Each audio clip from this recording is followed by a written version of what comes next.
we didn't get along. We were four guys. We had rows. It never got in the way of the music, no matter how bad the row was. Once the count-in, we all gave our best. At 84, Ringo Starr is opening up with a new level of honesty that many fans say confirms suspicions whispered for decades. Long known as the peace and love Beatle, he often stayed above the drama while debates about the breakup of the Beatles dominated books and documentaries. Now reflecting on fame, loyalty, and the turmoil surrounding John Lennon and Yoko Ono, Ringo's comments are raising eyebrows. Was Yoko truly the final straw? Were tensions worse than fans realized? His reflections suggest the band's legendary breakup may have been far more complicated than the public ever knew. The quiet one who kept every secret.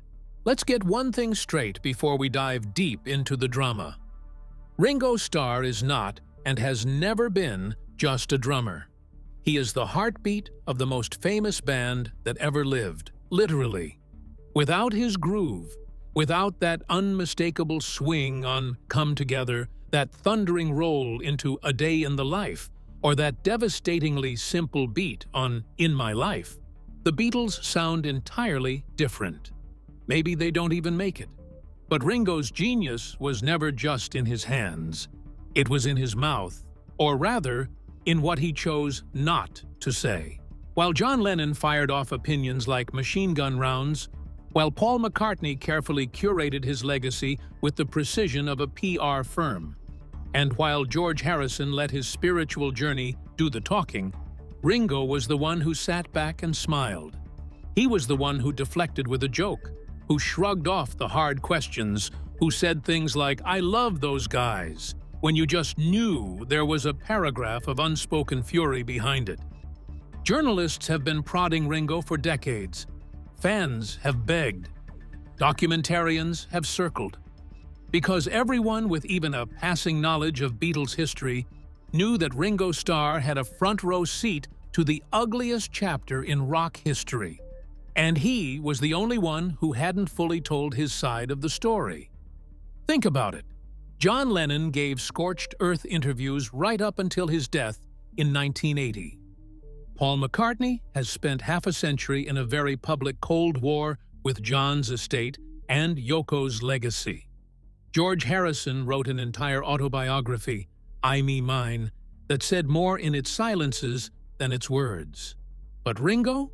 Ringo kept showing up, kept smiling, kept playing the drums, kept saying peace and love, peace and love. Like a man who had decided, somewhere along the way, that carrying the story quietly was the most dignified thing he could do. But dignity, it turns out, has a shelf life. And at 84, he's finally run out and opened up about what really happened inside those Abbey Road studios, inside those tension-soaked rehearsal rooms, inside the crumbling inner circle of the Fab Four. And the world listened. Hard. But before we can understand what Ringo finally admitted, we need to understand the woman at the center of it all, and why her arrival in that studio changed everything. The woman who changed the room. Here's the thing about Yoko Ono. She didn't storm into the Beatles' world with a crowbar and a plan. She walked in quietly, on the arm of John Lennon, during the summer of 1968, and she never really left. At least, not until the band was finished. Before Yoko, the Beatles had an unspoken code. What happened in the studio stayed in the studio. Wives and girlfriends were not invited. It was a sacred boys' club, a creative pressure cooker where four extraordinary egos somehow managed to produce music that changed the world. That code, that boundary, that fragile wall, Yoko walked right through it. John brought her to the White Album sessions first, the recording of Revolution 1 in June 1968, and from that moment, she became a near constant presence. She would sit beside John at the mixing desk, She'd offer opinions on the music. She'd whisper in his ear while the others were trying to work. And according to Ringo's own recollections over the years, the atmosphere in the room shifted almost immediately. There's a detail that often gets lost in the bigger story, but it speaks volumes. Cynthia Lennon, John's first wife, the woman he had actually married and had a child with, was barely allowed near the studios. She once showed up to surprise John during a session and found Yoko already sitting in her place. Think about that. The woman John had married and the mother of his son couldn't get a chair at Abbey Road. But Yoko could pull one up to the mixing desk. That contrast tells you everything about where John's head was, and it didn't go unnoticed by the others. George Harrison was particularly affected. He and John had shared a deep spiritual bond. They'd gone to India together, explored transcendental meditation, studied under the Maharishi. When Yoko arrived, that connection between them began to fray. George felt pushed out, dismissed. The intimacy of that friendship quietly suffocated. Paul McCartney tried to remain diplomatic publicly anyway. But even in Peter Jackson's extraordinary documentary, Get Back, you can catch Paul's face in unguarded moments. The tightness around his eyes when Yoko is in the room. The careful, measured way he speaks when she's within earshot. And Ringo? Ringo Starr told French media outlet Inter, John had found Yoko, and that had changed things. That's the measured, diplomatic Ringo, the one who has spent 60 years carefully choosing his words. But now, in his 80s, the careful version of Ringo appears to be stepping aside. Because the White Album sessions didn't just change the atmosphere, they drove Ringo himself out the door. And what happened during those 2 weeks away might be the most revealing chapter in the entire Beatles story. The day Ringo quit, and the flowers that brought him back. It was August 1968, and the recording of what would become the White Album had turned into something that barely resembled the Beatles at all. The group that once crowded joyfully into Studio 2 at Abbey Road, feeding off each other's energy and laughing through takes, had become 4 separate islands in the same room. One particularly vicious session pushed Ringo over the edge. Paul McCartney, increasingly controlling, increasingly frustrated with the chaos around him, allegedly laid into Ringo's drumming, harshly. The kind of criticism that doesn't land as constructive. It landed as humiliating. Ringo Starr, who had spent years being overlooked, being the outsider, being the one who once feared they were doing a Pete Best on him again, snapped. He walked out of Abbey Road, packed up his family, and flew off to Sardinia, where he stayed on a boat borrowed from actor Peter Sellers. He stayed 2 weeks. And in those 2 weeks, in the most Ringo Starr story that has ever existed, he was served octopus at lunch, refused to eat it, had a conversation with the ship's captain about the creature, and wrote Octopus's Garden, one of the most cheerful, beloved songs in the entire Beatles catalog. Written by a man who'd just quit the world's most famous band. It's almost too on-brand to be real, isn't it? The rest of the world was ripping itself apart in 1968. Vietnam was escalating. Cities were burning. The counterculture was curdling into something darker. And Ringo Starr was bobbing around the Mediterranean, refusing to eat seafood and quietly composing a song about life under the sea. But don't let the whimsy fool you. That walkout was a rupture. It was the first time a Beatle had physically left a session because the environment had become unbearable. It was a warning sign that nobody, in the moment, was willing to properly read. When he finally came back, he walked into the studio to find something remarkable. George Harrison had covered his drum kit in flowers. Beautiful, welcoming, joyful flowers. A gesture of love so tender it cuts right through the mythology and reminds you that underneath all the tension and the chaos, these four men genuinely cared for each other. His bandmates sent telegrams, too, calling him the best drummer in the world. The band was back, briefly. But here's what Ringo has since made clear. Walking back in didn't mean everything was fixed.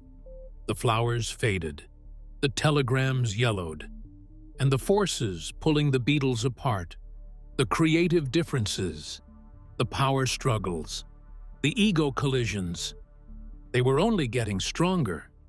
And at the center of it all, an invisible but very real fault line was forming. But to truly understand how Ringo got here, how a boy from one of Liverpool's most deprived neighborhoods became the man holding a lifetime of Beatles secrets, we need to go back to the very beginning. Dingle Boy, the remarkable, heartbreaking origins of Ringo Starr. Richard Starkey was born on July 7, 1940, in a two-story terraced house in Dingle, one of Liverpool's most impoverished inner-city neighborhoods. No bathroom, no indoor lavatory, coal smoke thick in the air. This was not a postcard childhood. His father, also named Richard, barely featured in his son's early years.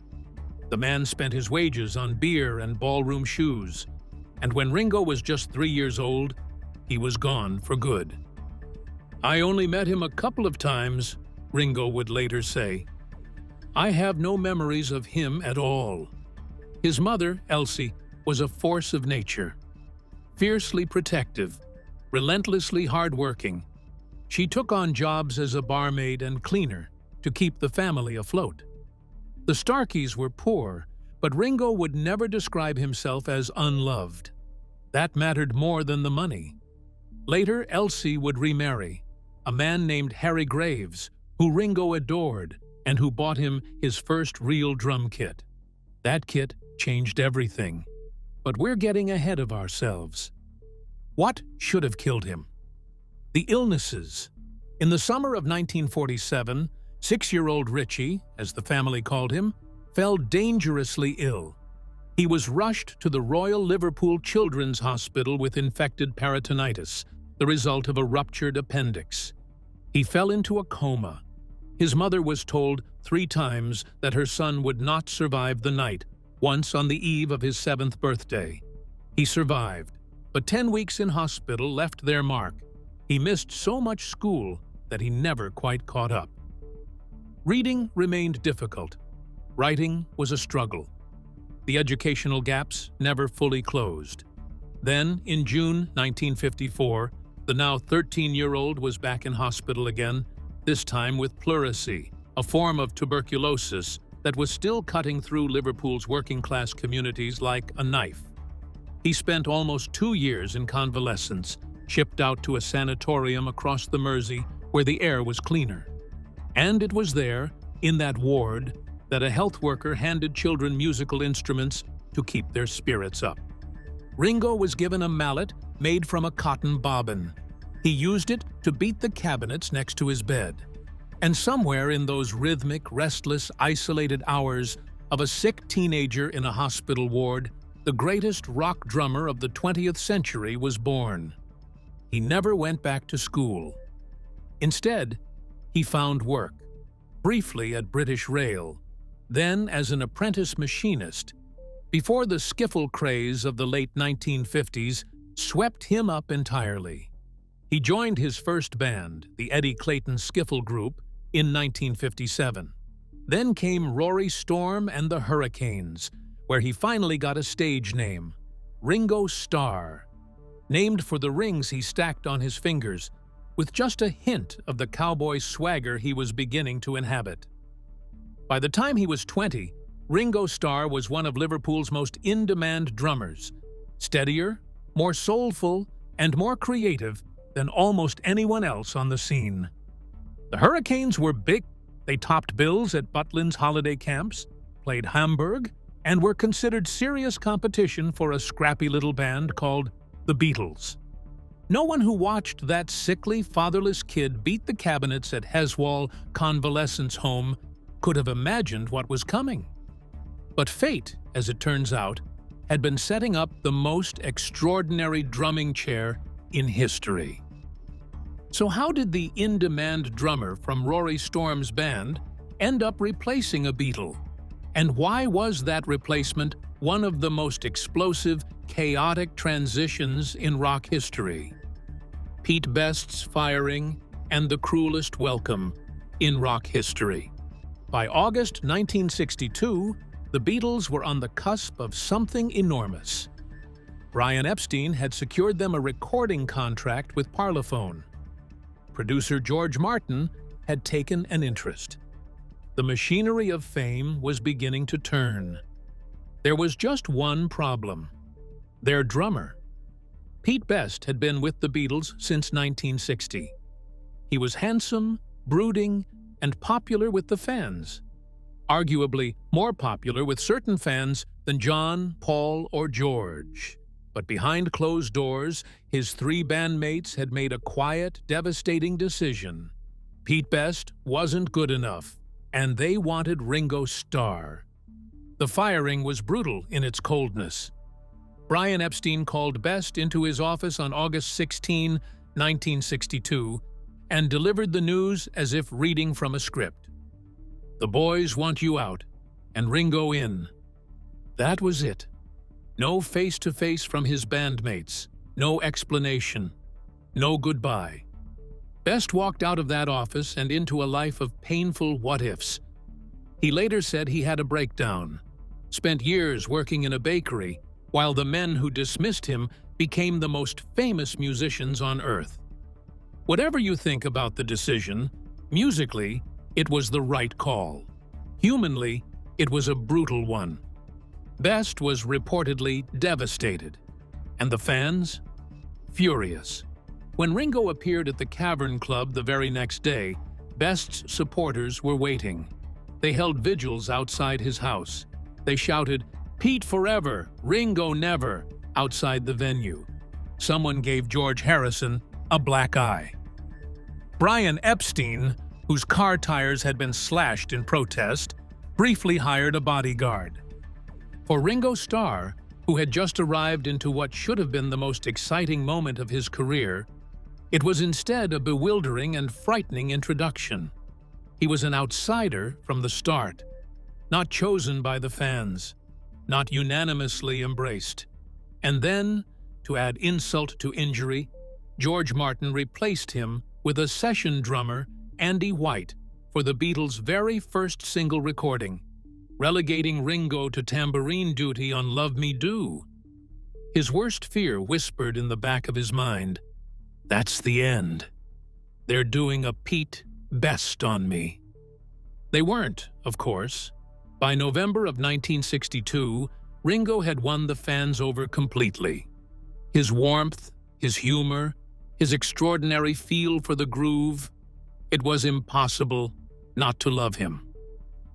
John Lennon, who would later say Ringo was a star in his own right in Liverpool before we even met, recognized his genius from day one.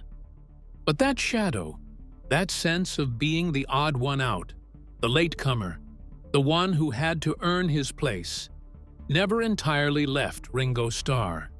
And decades later, it colored everything about how he experienced the band falling apart. Because once the Beatles had conquered the world, once the screaming stopped and they retreated into the studio to reinvent themselves, the cracks that had been papering over the insecurities and the tensions began to widen. Fast. From the rooftop to ruins, the slow, agonizing collapse. The Beatles' final years were a masterclass in simultaneous brilliance and implosion. Between 1967 and 1970, they released some of the greatest music ever recorded. Sgt. Pepper, Magical Mystery Tour, The White Album, Abbey Road, while quietly tearing themselves apart from the inside. Brian Epstein's death in August 1967 was the first mortal blow. The man who had managed their careers with both fierce protection and genuine love was gone, dead from an accidental overdose at just 32 years old. With Epstein gone, the business chaos began almost immediately. Decisions became disputes. The appointment of Alan Klein as business manager, pushed by John, opposed by Paul, deepened the fracture. Then came the Get Back sessions of January 1969. Intended as a back-to-basics project that would be filmed and turned into both an album and a documentary, the sessions at Twickenham Film Studios became something else entirely. Captured on camera with agonizing precision, those footage reels showed the Beatles in various states of disconnection, frustration, and barely concealed hostility. George Harrison quit briefly during the sessions after a confrontation with Paul. Ringo was quiet, watchful, and clearly uncomfortable. John seemed physically and emotionally absent from the room, tethered only to Yoko, who sat through session after session. The music they were making was raw and alive. You can hear it in the recordings, but the people making it were fraying. What those tapes also capture, and this is something Ringo has spoken about with quiet sadness in the years since, is just how much joy had drained out of the room. Watch the early Beatles footage, the Hamburg years, even the Shea Stadium performances, and you see four guys who are absolutely electric in each other's company. Fast forward to Twickenham's. January 1969, and you're watching men who have forgotten how to be in a room together without it becoming an endurance test. That's not just a creative breakdown, that's the death of a friendship, several of them happening simultaneously. The rooftop concert on January 30, 1969, the Beatles' last ever live performance on top of the Apple Corps building in London, was both a triumph and a farewell that none of them could quite bring themselves to name. They played as a band for 42 minutes in the January cold, while police gathered below and passers-by stopped on Savile Row to stare upward in disbelief. Then they went back inside. And that, without ceremony or announcement, was the end of the Beatles as a live act. It limped along for a few more months. Abbey Road, released in September 1969, was a last, gorgeous act of unity. An album so beautifully constructed, so deeply felt, that it sounds less like a goodbye and more like a love letter. But even as they were recording it, John had already decided. In September 1969, he told the others he was leaving. The announcement was kept quiet at the insistence of Klein, who wanted to protect business negotiations, and the world wouldn't know officially until Paul announced his own departure in April 1970. By then, of course, there was nothing left to save. And so, decades later, the question that has haunted every Beatles documentary, every fan argument, every pub debate, comes down to this: who or what is really to blame? And what has Ringo Starr, at 84 years old, finally admitted? Life after the Fab Four, Ringo Starr's extraordinary second act. Here's something the gossip columns tend to gloss over when talking about Ringo Starr. The man's post-Beatles life has been genuinely remarkable and also genuinely turbulent. He came out of the gate strong. It Don't Come Easy in 1971, co-written with George Harrison, went top 5 on both sides of the Atlantic. Photograph and You're 16 both hit number 1 in the US in 1973 and 1974. For a couple of years, Ringo Starr was one of the most successful solo acts in the world, outselling both Paul McCartney and John Lennon at various points. But the 1970s also brought personal wreckage. His first marriage to Maureen Cox, the teenage hairdresser he'd met at the Cavern Club, who'd become the mother of his 3 children, disintegrated. Not helped, it should be noted, by the fact that his best mate, George Harrison, had conducted a secret affair with her. Ringo, famously, forgave them both, because that's who Ringo Starr is. But the marriage was over by 1975. Then came the drinking. Through the late 1970s and into the 1980s, Ringo and his second wife, actress Barbara Bach, whom he married in 1981 after they fell in love on the set of a film, were both spiraling. By Ringo's own account, there were years that are largely missing from his memory. Whole tours, whole recording sessions, entire stretches of his life swallowed by alcohol.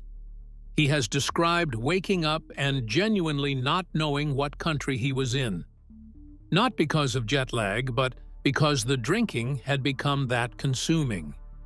In 1988, he and Barbara checked into rehabilitation together.